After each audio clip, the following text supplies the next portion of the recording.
I'm Lacey Shippey on the Rural Radio Network, and it's time now for our midday livestock trade update with livestock market analyst Kyle Bumsted. And Kyle, we had a very disappointing start to our morning, but it seems like cattle are trying to rebound here. Tell me a little bit about what you see in the market today. That's right. It was a very disappointing start here, especially in the feeders. These feeder cattle went limit down here. These March feeders, they lost a three handle here for a while. We went to 299.30 and we're back to 307.62.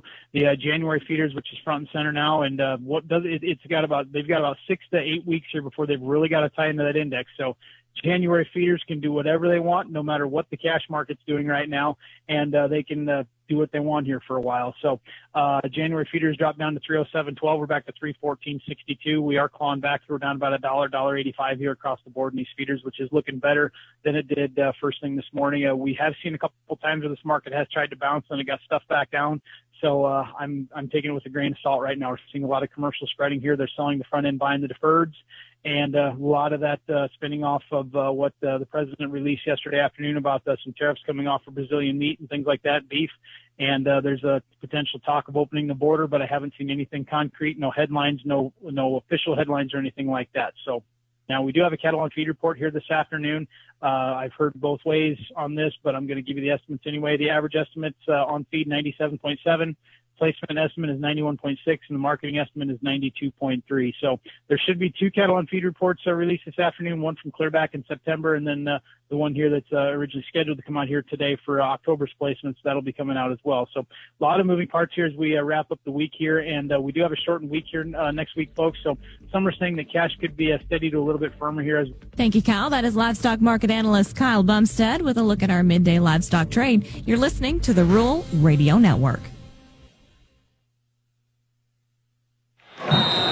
Okay, it's time for our fan field goal kick of the game. Hey, he's wearing a Pioneer brand Power Core Enlist Corn t-shirt. Of course, Pioneer brand Power Core Enlist Corn beats the competition yields by 7.7 bushels an acre. All right, here's the kick. It's good! Not bad for a guy in work boots. Plant the 100th season of Pioneer. Visit pioneer.com/powerup. Unlock the potential of your business with the help of the Rural Radio Network. We connect you with a dedicated audience of folks just like you who tune in for our hourly updates. As the only farmer and rancher-owned network in the United States, our listeners trust us for essential agricultural news and insights. By advertising with us, you'll reach a loyal community across Nebraska and 6 surrounding states. Grow your brand. Advertise with the Rural Radio Network. Learn more at ruralradionetwork.com under the About Us tab. Good morning from the Tractor Tuesday Market Desk. I'm Lacey Shippey on the Rural Radio Network. Sign up for free listings now through November 25th at tractortuesday.com. Corn, wheat, and soybeans are all attempting a recovery here to trade unchanged to slightly mixed and very slow action. Soybean oil is still trading lower on the heels of the weaker crude market.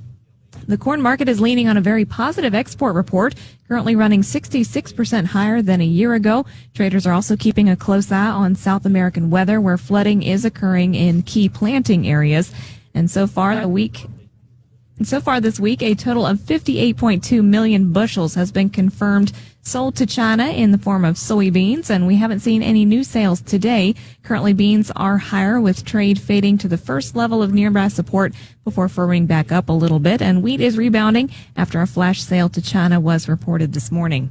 December corn is down a half at 426, March unchanged at 437 3/4. January soybeans up 1.5 at 1124, March up 1 1/4 at 1133 1/4. December Chicago wheat up 4 at 531, March up 2.5 at 543 1/4. Kansas City December wheat up 5 3/4 at 512, March up 4 at 527 3/4. December soybean meal is up 60 cents at 335.70. December bean oil down 33 at 50.79. December live cattle are up 70 cents at 215.42. February up 72 at 216.12. January feeders are down 92 at 315.45. March down a nickel at 308.50. December lean hogs are down $1.22 at 78.25. February down 122 at 78.45. And Class 3 milk for December is down 14 cents at 16.18. You're listening to the Rural Radio Network.